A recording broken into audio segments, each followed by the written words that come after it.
Okay students, మన next topic ఏంటంటే ఈరోజు ఈ యొక్క బిల్ ప్రదేశ్. ఏంది బిల్ ప్రదేశ్? బిల్ ప్రదేశ్ ఏంటంటే మన భారతదేశంలో ఉన్నటువంటి ఒక ఆదిమ తెగ అంటే ట్రైబల్ పీపుల్ వాళ్ళు ఒక ప్రత్యేకమైనటువంటి రాష్ట్రాన్ని కావాలని కోరుతున్నారు. ఆ రాష్ట్రం పేరు ఏంటంటే బిల్ ప్రదేశ్. అంటే లైక్ ఆంధ్రప్రదేశ్, మధ్యప్రదేశ్ లాగా వాళ్ళు కూడా బిల్ ప్రదేశ్ అనే దాన్ని కోరుతున్నారు. మరి దీనికి సంబంధించినటువంటిది అసలు బిల్ ప్రదేశ్ అనేటువంటి డిమాండ్ ఏ విధంగా వచ్చింది, దానికి ఉన్నటువంటి చారిత్రక నేపథ్యం ఏంది, అలానే బిల్ ట్రైబ్స్ మన భారతదేశంలో ఏ విధంగా ఉన్నారు, దాంతోపాటు అసలు వీళ్ళు ప్రత్యేకంగా ఎందుకు రాష్ట్రాన్ని డిమాండ్ చేస్తున్నారు, ఒకవేళ రాష్ట్రాన్ని ఇచ్చినట్టయితే కనుక ప్రత్యేక రాష్ట్రంలో ఉన్నటువంటి సవాళ్ళు ఏ విధంగా ఉంటాయి, గతంలో ప్రత్యేకంగా ఇచ్చినటువంటి రాష్ట్రాలకు ఎలాంటి సవాళ్ళు ఎదురైనాయి, దాంతోపాటు మన భారతదేశ రాజ్యాంగంలో ఈ యొక్క బిల్ ఎవరైతే ఉన్నారో అంటే ఈ యొక్క ఆదిమ తెగలు ఎవరైతే ఉన్నారో, షెడ్యూల్ తెగలు ఎవరైతే ఉన్నారో వాళ్ళకు ఉన్నటువంటి కొన్ని రకాలైనటువంటి సేఫ్ గార్డ్స్ అంటే కొన్ని రకాలైనటువంటి రక్షణలు కూడా మనం ఈ వీడియోలో డిస్కస్ చేయడం జరుగుతుంది. ఫస్ట్ మీకు ఒకసారి కాన్సెప్ట్ ఏంటంటే మీకు ఎక్స్ప్లెయిన్ చేస్తాను. ఇప్పుడు మనం దేని గురించి డిస్కస్ చేస్తున్నాం స్టూడెంట్స్? మన కాంటెక్స్ట్ ఏంటంటే ఈ యొక్క బిల్ ప్రదేశ్ అనే దాని గురించి డిస్కస్ చేస్తున్నాం. బిల్ ప్రదేశ్ ఇది టాపిక్ అనమాట. ఎవరు అడుగుతున్నారు బిల్ ప్రదేశ్ని? ఎవరు అడుగుతున్నారంటే బిల్ అనేటటువంటి తెగ వాళ్ళు అడుగుతున్నారు అనమాట. అంటే వీళ్ళు దేనికి సంబంధించిన వాళ్ళు? వీళ్ళు ట్రైబల్స్ ఈ యొక్క తెగకు సంబంధించిన వాళ్ళు అనమాట. మరి ఈ బిల్లులు ఏ రాష్ట్రంలో ఎక్కువగా ఉంటారు, ఏ రాష్ట్రంలో ఎక్కువగా ఉంటారంటే కనుక ప్రధానంగా వీళ్ళు గుజరాత్లో ఆల్మోస్ట్ ఆల్ 13 జిల్లాలలో, గుజరాత్లో ఆల్మోస్ట్ ఆల్ 13 జిల్లాలలో ఉన్నటువంటి వీళ్ళు, దాంతోపాటు రాజస్థాన్లో సుమారుగా 10 జిల్లాల్లో ఉన్నటువంటి వీళ్ళు, దాని తర్వాత మధ్యప్రదేశ్లో సుమారుగా 7 జిల్లాలో, దాంతోపాటు మహారాష్ట్రలో సుమారుగా 6 జిల్లాలలో, అంటే మొత్తము 39 జిల్లాలలో ఈ యొక్క బిల్ తెగల ప్రజలు ఉన్నారనమాట. మనకి ఎగ్జామినేషన్ పాయింట్ ఆఫ్ వ్యూలో వీళ్ళు ఏ జిల్లాలలో ఉన్నారు అనేది కూడా మనకి ఇంపార్టెంట్. ఈ విధంగా వీళ్ళు ఈ యొక్క 39 జిల్లాలలో ఈ యొక్క బిల్ ప్రజలు ఉన్నారు స్టూడెంట్స్. మరి వీళ్ళు ఇదే ఫస్ట్ అడగడం వాళ్ళ యొక్క ప్రత్యేకంగా రాష్ట్రం కావాలంటే కనుక గతంలో వీళ్ళు అడగడం జరిగింది స్టూడెంట్స్. గతంలో ఈ బిల్లుల కోసం ఎవరైతే కనుక మనం ఇక్కడ చూసినట్టయితే కనుక నోట్స్ మీరు చూడొచ్చు. గతంలో హిస్టారికల్గా ఈ యొక్క బిల్లులకి ప్రత్యేకమైనటువంటి రాష్ట్రం కావాలని అడిగింది ఎవరంటే గోవింద్ గురు. ప్రత్యేకమైనటువంటి రాష్ట్రం కావాలని అడిగింది ఎవరు? గోవింద్ గురు. అప్పుడు జరిగినటువంటి మంగర్ష్ మసాకార్. అసలేంటి మంగర్ష్ మసాకార్ అనేది జాగ్రత్తగా గుర్తుపెట్టుకోండి స్టూడెంట్స్.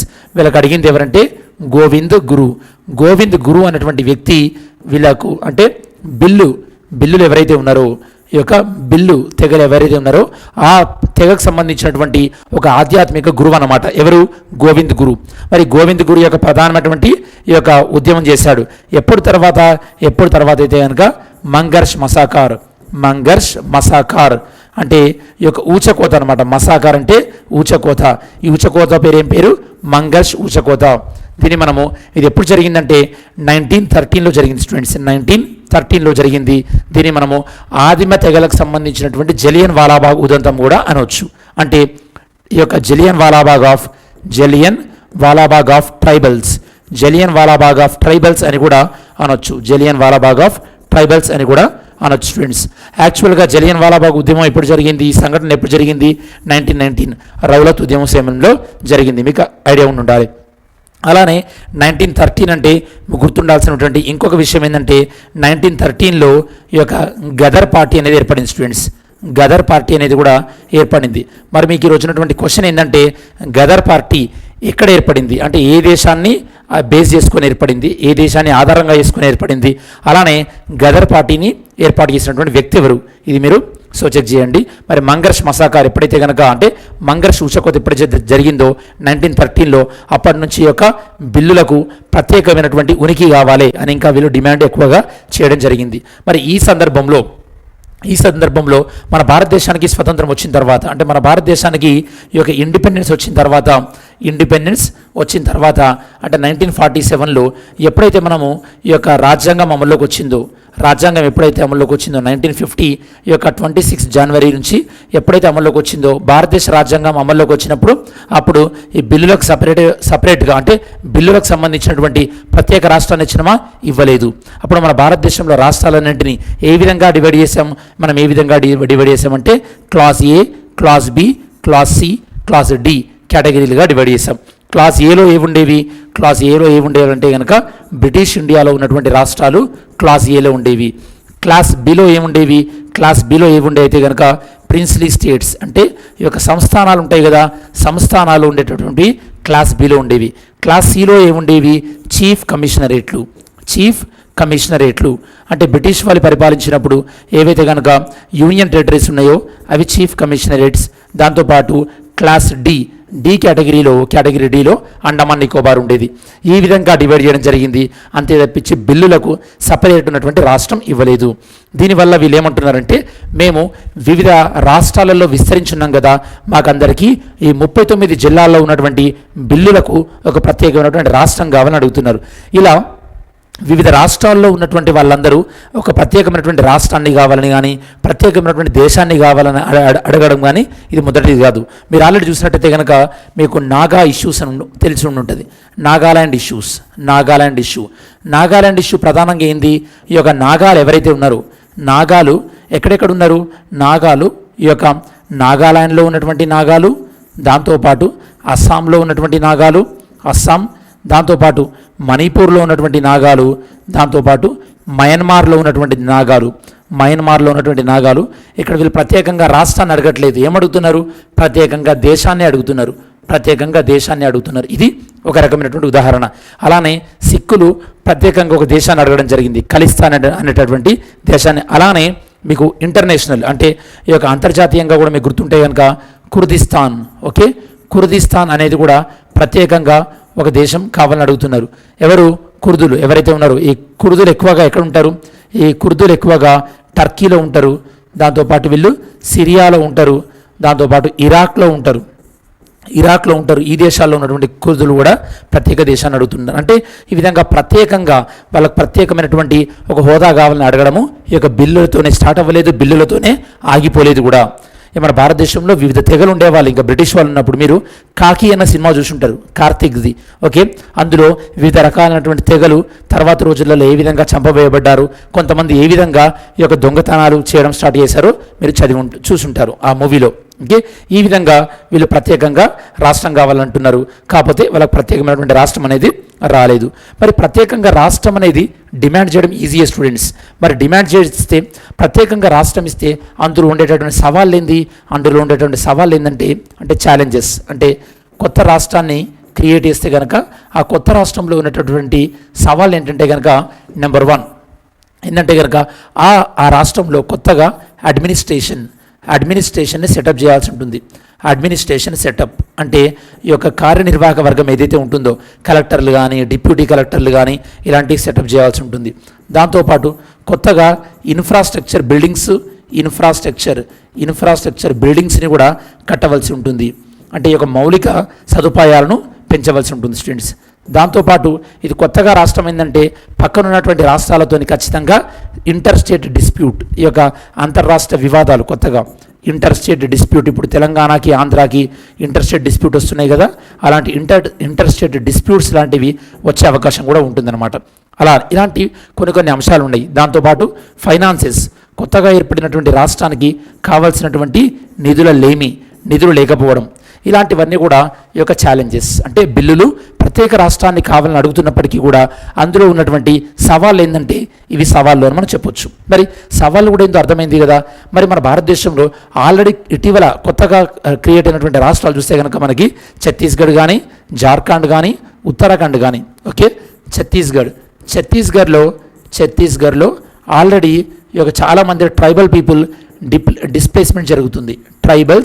డిస్ప్లేస్మెంట్ అంటే చాలా చోట్ల ట్రైబల్స్ నిరాశ్రయులు అవుతున్నారు, ఎస్పెషల్లీ ప్రాజెక్ట్స్ కట్టినప్పుడు. అదే మనము జార్ఖండ్లో తీసుకుంటే కనుక కొత్త రాష్ట్రమైనటువంటి జార్ఖండ్లో చాలా మొత్తంలో ఈ యొక్క కోల్ స్కామ్ అనేది మనం చూస్తున్నటువంటిదే. అదే ఉత్తరాఖండ్లో చిన్న రాష్ట్రం ఏర్పడిన తర్వాత ఉత్తరాఖండ్ ఈ యొక్క ఫ్లడ్స్ వచ్చినప్పుడు, అంటే ప్రకృతి విపత్తులు వచ్చినప్పుడు ఉత్తరాఖండ్ వాటిని సరిగ్గా నిర్వహించలేకపోయింది. అంటే ఈ విధంగా కొన్ని చిన్న రాష్ట్రాలు ఇప్పటికీ స్ట్రగుల్ అవుతున్నాయి. అంటే మన భారతదేశంలో ఇటీవల ఏర్పడినటువంటి చిన్న రాష్ట్రాలు అన్ని రాష్ట్రాలలో పోల్చినప్పుడు మన స్వరాష్ట్రమైనటువంటి తెలంగాణ కానీ, దాని తర్వాత విడిపోయినటువంటి ఆంధ్రప్రదేశ్ కానీ, 2 రాష్ట్రాలు కూడా చాలా ముందంజలో ఉన్నాయని మనం చెప్పొచ్చు వాళ్ళ యొక్క వివిధ రకాలైనటువంటి రాజకీయ నేతృత్వంలో. సో ఇది స్టూడెంట్స్ ఓవరాల్గా కొత్త రాష్ట్రాల్లో ఉన్నటువంటి ఛాలెంజ్. ఎప్పుడైనా గుర్తుపెట్టుకోండి, ఒక కొత్త రాష్ట్రాన్ని క్రియేట్ చేయాలంటే భారత రాజ్యాంగంలోని ఆర్టికల్ 3 ప్రకారము క్రియేట్ చేయాలి స్టూడెంట్స్.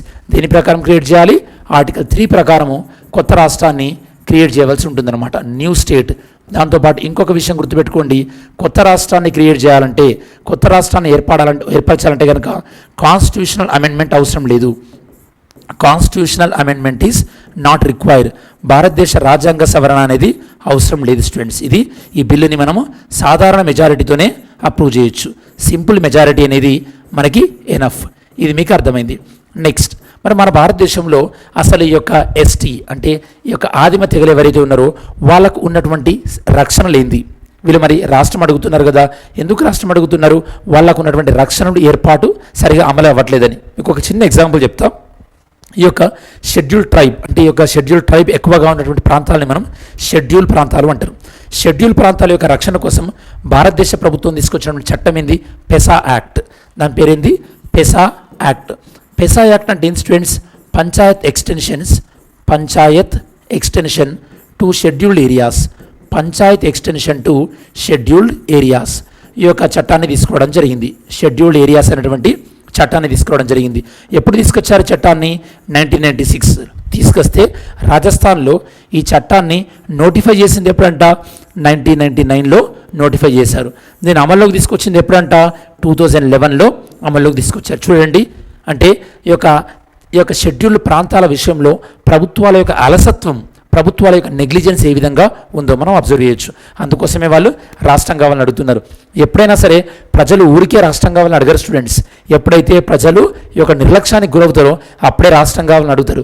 ఒకవేళ మనకు ఆ రోజులలోనే జెంటిల్మెన్ అగ్రిమెంట్ని గౌరవించి ఉండి మనకు మూలికీ నిబంధనలు అమలు జరిగి ఉంటే కనుక తెలంగాణ రాష్ట్ర డిమాండ్ అనేది వచ్చేది కాదు. సరే, మరి మన భారతదేశ రాజ్యాంగం ఎలాంటి ప్రొటెక్షన్స్ ఇస్తుంది? ఈ యొక్క ఆదిమ తెగలకు ఎలాంటి ప్రొటెక్షన్ ఇస్తుందంటే కనుక ఫస్ట్ ఆఫ్ ఆల్ మనము education and culture related, educational and cultural protection, educational and cultural చూసినట్టయితే కనుక మన భారతదేశ రాజ్యాంగము ఆల్రెడీ ఆర్టికల్ 25 క్లాస్ 4 మీరు చూస్తే కనుక ఆర్టికల్ 25 క్లాస్ 4 ఈ యొక్క ఎస్సీ ఎస్టీలకు రిజర్వేషన్ కల్పిస్తుంది ఎడ్యుకేషన్ వ్యవస్థలో. ఓకే, దాంతోపాటు ఆర్టికల్ 29 ఏం చెప్తుంది? ఈ యొక్క కల్చరల్ మైనారిటీస్ ఎవరైతే ఉన్నారో, అంటే కల్చరల్గా మైనారిటీస్ ఎవరైతే ఉన్నారో, అంటే మైనారిటీస్ అంటే మతపరమైనటువంటి మైనారిటీసే ఉండాల్సినటువంటి అవసరం లేదు, భాషాపరమైన మైనారిటీలు ఉండొచ్చు. మైనారిటీల యొక్క భాషాపరమైన హక్కులను పెంపొందించేది ఆర్టికల్ 29.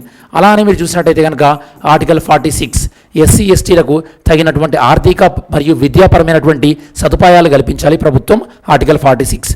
దాంతోపాటు ఆర్టికల్ 350A ఏంటంటే కనుక ఈ యొక్క ఆదిమ తెగలు ఎవరైతే ఉన్నారో లేదా ఎవరికైనా సరే ఇది అప్లికేబుల్ టు ఎవ్రీవన్, ఒక వ్యక్తి తను మాతృభాషలో చదువుకునే విధంగా ప్రభుత్వాలు ఎంకరేజ్ చేయాలి. ఈ విధంగా షెడ్యూల్ ట్రైబ్స్ అంటే మిగతా అందరితో పాటు కొన్ని షెడ్యూల్ ట్రైబ్స్కి స్పెషల్గా ఉన్నటువంటి షెడ్యూల్ ట్రైబ్స్కి సంబంధించినటువంటి ఎడ్యుకేషనల్ అండ్ కల్చరల్ రైట్స్. వీళ్ళకి ఓన్లీ ఎడ్యుకేషనల్ అండ్ కల్చరల్ రైట్సే ఉన్నాయా? మిగతా రైట్స్ ఏమంటే కనుక వీళ్ళకి సంబంధించినటువంటి కొన్ని సోషల్ రైట్స్ కూడా ఉన్నాయి స్టూడెంట్స్. వీళ్ళకు ఉన్నటువంటి సోషల్ సేఫ్ గార్డ్స్ అంటే వీళ్ళకు ఉన్నటువంటి సామాజిక పరమైనటువంటి రక్షణలు ఏంది? అందరితో పాటు షెడ్యూల్ ట్రైబ్స్ కూడా ఉండేది ఏంటంటే కనుక ఆర్టికల్ 23. ఏంటి article 23? Prohibition of human trafficking, bonded లేబర్ని, బానిసత్వాన్ని ప్రివెంట్ చేస్తుంది. ఇది మనకి ఎస్టీలకు కూడా, ఈ యొక్క ఆదిమ తెగలకు కూడా దీని నుంచి రక్షణ లభిస్తుంది స్టూడెంట్స్. మీకు గుర్తుంటే కనుక ఈ యొక్క శ్యామ్ సింగరాయ్ మూవీలో కూడా ఈ యొక్క దేవదాసి సిస్టమ్ గురించి ఉంటుంది. ఇది ఆర్టికల్ 23. దాంతోపాటు article 24 prohibition of child labour. ఇలాంటి ప్రొవిజన్స్ కూడా ఎస్టీలో ఎవరైతే పిల్లలు ఉంటే వాళ్ళని చైల్డ్ లేబర్ నుంచి కాపాడుతుంది. ఇవి సోషల్ సేఫ్ గార్డ్స్. దాంతోపాటు ఈ యొక్క ఎకనామికల్ సేఫ్ గార్డ్స్ కూడా ఉన్నాయి స్టూడెంట్స్. ఎకనామికల్ సేఫ్ గార్డ్స్ ఏమున్నాయి? ఎకనామికల్ సేఫ్ గార్డ్స్ అంటే ఈ యొక్క ఎస్టీ ప్రాంతాలు ఏవైతే ఉన్నాయో అంటే ఆర్టికల్ 244 క్లాస్ 1 ప్రకారం ఏదైతే ఉందో షెడ్యూల్ 5లో ఉన్నటువంటి ఈ యొక్క షెడ్యూల్డ్ ఏరియాస్ ఏవైతే ఉన్నాయో ఆ ఏరియాలను అభివృద్ధి చేయాల్సినటువంటి బాధ్యత ప్రభుత్వాలపైన ఉందని చెప్పేసి మనకి ఆర్టికల్ 244 క్లాస్ 1 చెప్తుందన్నమాట. అలానే ఎస్టీలకు ఉన్నటువంటి రాజకీయపరమైనటువంటి రక్షణలేంది? Political safe guards. రాజకీయపరమైనటువంటి రక్షణలేంది? ఎస్టీలకు ఉన్నటువంటి రాజకీయపరమైనటువంటి రక్షణలు. ఫర్ ఎగ్జాంపుల్ ఆర్టికల్ 330 ఈ యొక్క ఎస్సీ ఎస్టీ రిజర్వేషన్ ఇన్ పార్లమెంట్లో ఎస్సీ ఎస్టీ రిజర్వేషన్ గురించి చెప్తుంది. అలానే ఆర్టికల్ 332 ఏం చెప్తుంది స్టూడెంట్స్? ఈ యొక్క ఎస్టీ ఎస్సీ రిజర్వేషన్ని అసెంబ్లీలో ఎస్సీ ఎస్టీ రిజర్వేషన్ ఏ విధంగా ఉండాలో ఆర్టికల్ 332 చెప్తుంది. అలానే ఆర్టికల్ 334 ఏం చెప్తుంది? ఎస్సీ ఎస్టీలకి 40 సంవత్సరాల పాటు రిజర్వేషన్ ఇవ్వాలని చెప్తున్నారు. అఫ్ కోర్స్ ఇటీవల కాలంలో 104th కాన్స్టిట్యూషన్ అమెండ్మెంట్ యాక్ట్ 104వ రాజ్యాంగ సవరణ ద్వారా దీన్ని ఇంకొక 10 సంవత్సరాలకు మళ్ళీ పొడిగించడం జరిగింది. ఆర్టికల్ 334 ఈ విధంగా ఎస్సీ ఎస్టీలకు, దాంతోపాటు ఎస్సీ కమిషన్, ఎస్టీ కమిషన్, ఈ విధంగా మన భారతదేశ రాజ్యాంగం ఇలాంటి రక్షణలు కూడా ఇవ్వడం జరిగింది. ఇలా రక్షణలు ఒకటేనా? దాంతోపాటు ఎస్సీ ఎస్టీలకు భారతదేశ ప్రభుత్వం ఇంకేం చర్యలు తీసుకుంటుందంటే కనుక ఈ యొక్క ఎస్టీలు ఎవరైతే ఉన్నారో, ఆదిమ తెగలే ఎవరైతే ఉన్నారో వాళ్ళు అడవిలో కొన్ని ఉత్పత్తులను సేకరించవచ్చు. ఆ ఉత్పత్తులను సేకరించేటటువంటి హక్కు కూడా వీళ్ళకి ఇచ్చారు. దాన్ని మన మైనర్ ఫారెస్ట్ ప్రొడ్యూస్ యాక్ట్ అంటారు. మైనర్ ఫారెస్ట్ ప్రొడ్యూస్ యాక్ట్ 2005 ఈ యొక్క అడవిలో ఉండేటటువంటి ఉత్పత్తుల సేకరణ. అలానే ఫారెస్ట్ డ్వెల్లర్స్ రైట్స్ యాక్ట్, దీన్ని మనం ఫారెస్ట్ రైట్స్ యాక్ట్ అని కూడా అంటారు. ఇది మనకి 2006. దాంతోపాటు పెసా యాక్ట్ 1996. ఈ విధంగా భారతదేశ ప్రభుత్వము ఈ యొక్క వివిధ రకాలైనటువంటి స్కీమ్స్ను కూడా తీసుకోవడం జరిగింది. స్టూడెంట్స్ ఎవరికి? ఎస్టీలకి ఈ యొక్క స్కీమ్ తీసుకోవడం జరిగింది. నేను మీకు ఇంతకుముందు చెప్పింది SC ST forest dwellers act, దీన్ని మనం ఫారెస్ట్ రైట్స్ యాక్ట్ అని కూడా అంటారు, 2006. అలానే పెసా యాక్ట్ 1996, అలానే మైనర్ ఫారెస్ట్ యాక్ట్ 2005. ఇవన్నీ కూడా భారతదేశ ప్రభుత్వం తీసుకున్నటువంటి వివిధ రకాలైనటువంటి చర్యలు. ఇవన్నీ కూడా నేను మీకు ఆల్రెడీ ఎక్స్ప్లెయిన్ చేయడం జరిగింది. దాంతోపాటు అసలు బిల్లులు ఏ రాష్ట్రంలో ఉంటారని చెప్పాను అంటే కనుక గుజరాత్, దాంతోపాటు రాజస్థాన్, దాంతోపాటు మధ్యప్రదేశ్, దాంతోపాటు మహారాష్ట్ర, ఈ 4 రాష్ట్రాల్లో ఈ బిల్లులు వ్యాపించి ఉన్నారు స్టూడెంట్స్. మరి ఇది ఓవరాల్గా బిల్ ప్రదేశ్ యొక్క కాన్సెప్ట్. మనం కాన్సెప్ట్ ఎండ్ చేసే కన్నా ముందు ఒకసారి రివిజన్ చేసుకున్నట్టయితే కనుక ఇందులో మనం ఏం డిస్కస్ చేసుకున్నాం? అసలు ఏం డిమాండ్ ఉంది? బిల్ ప్రదేశ్ అనే డిమాండ్ ఉంది. ఎవరి బిల్లులు? ఒక ఆదిమ తెగలు. ఎన్ని జిల్లాలలో డిమాండ్ ఉంది? 39 డిస్ట్రిక్ట్స్లో డిమాండ్ ఉంది. వీళ్ళ యొక్క స్పిరిచువల్ లీడర్ ఎవరు? గోవింద్ గురు. వీళ్ళకి సంబంధించినటువంటి ఊచకత ఏంటి? మంగర్ష్ మసాకార్. ఇది ఎప్పుడు జరిగింది? 1913లో జరిగింది. ఎవరి విషయంలో? బ్రిటిష్ వాళ్ళు వీళ్ళను అణచివేసే విషయంలో ఇలాంటి ఒక ఊచకత జరిగింది. ఇండిపెండెన్స్ తర్వాత రాష్ట్రాలు ఎన్ని విధాలుగా ఏర్పడ్డాయి? అప్పుడు బిల్లులకు సపరేట్ రాష్ట్రం ఇచ్చారా? ఇవ్వలేదు. దాంతోపాటు ఇలాంటి ఇష్యూస్ని మనం ఎక్స్ప్లెయిన్ చేసేటప్పుడు నాగాలాండ్ ఇష్యూ అని చూసాం. దాంతోపాటు కిర్గిస్థాన్ ఇష్యూ అనేది కూడా చూసాం, ప్రపంచవ్యాప్తంగా ఏ విధంగా ఉంది అనేది. అలానే ఛాలెంజెస్, ఒక కొత్త రాష్ట్రాన్ని ఏర్పరిచినప్పుడు అందులో ఉన్నటువంటి సవాళ్ళు ఏంది? అలానే ఛత్తీస్గఢ్, జార్ఖండ్, ఉత్తరాఖండ్ ఏర్పరిచిన తర్వాత ఆ రాష్ట్రాలు ఎదుర్కొన్నటువంటి సవాళ్ళు ఏంటి? దాంతోపాటు ఒక కొత్త రాష్ట్రాన్ని ఏర్పరిచేది ఏ ఆర్టికల్ ప్రకారం? ఆర్టికల్ 3 ప్రకారం. దీన్ని కాన్స్టిట్యూషన్ అమెండ్మెంట్ కాదు, ఎందుకంటే ఇది సింపుల్ మెజారిటీతోనే పాస్ చేయొచ్చు. ఇలా ట్రైబల్ పీపుల్ వాళ్ళ కోసం చేసినటువంటి పెసా యాక్ట్ అనేది మధ్యప్రదేశ్లో అమలు చేయడంలో ఎంత అలసత్వం ప్రదర్శించిందో ప్రభుత్వం మనం చూసాం. దాంతోపాటు ఈ యొక్క ఆదిమ తెగలకు ప్రత్యేకంగా, దాంతోపాటు మిగతా వాళ్ళకు ఉన్నటువంటి హక్కులు ఆదిమ తెగలకు ఏవేవి ఉన్నాయో మనము ఎడ్యుకేషనల్, కల్చరల్ రైట్స్ ఏమేమి ఉన్నాయో చూసాం. దాంతోపాటు సోషల్ సేఫ్ గార్డ్, సామాజికమైనటువంటి భద్రత ఏ విధంగా ఉందో చూసాం. దాంతోపాటు ఆర్థికపరమైనటువంటి రక్షణలు ఏమున్నాయో చూసాం. దాంతోపాటు రాజకీయపరమైనటువంటి వీళ్ళకు ఉన్నటువంటి రక్షణలు ఏమున్నాయో మనం చూడడం జరిగింది. దాంతోపాటు భారత పార్లమెంటు ఆమోదించినటువంటి కొన్ని చట్టాలను కూడా చూడడం జరిగింది స్టూడెంట్స్. ఇది ఓవరాల్గా బిల్ ప్రదేశ్ అనేటువంటి టాపిక్ గురించి.